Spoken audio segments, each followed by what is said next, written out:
If you're trying to use lane guidance in Google Maps, it's important to understand how this feature works depending on the platform you're using.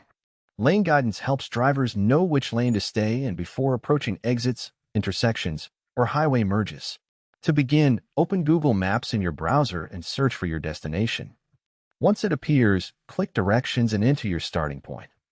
Make sure you select driving mode so the system generates a road-based route. After the route is displayed, you can zoom into highways and major roads along your path. In some cases, Google Maps may show lane indicators or directional arrows on complex road segments, especially at major interchanges. Clicking on each step of the route will show turn-by-turn instructions.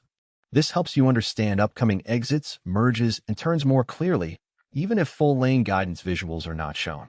However, it is important to note that full lane guidance, where specific lanes are highlighted in real time while driving, is primarily a feature of the Google Maps mobile app during active navigation.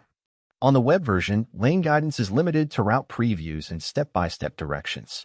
You will not see live lane switching indicators or voice-guided lane instructions while using a browser.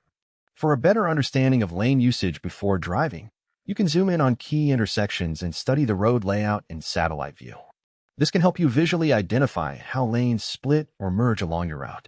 In mobile navigation, lane guidance becomes more advanced, showing highlighted lanes, arrows, and voice prompts that guide you into the correct lane before turns or exits. So while the web version is useful for planning, the full lane guidance experience is designed for in-car navigation on smartphones. And that's how you use lane guidance features in Google Maps. Plan your route on the web, review intersections and steps, and use the mobile app for real-time lane assistance while driving.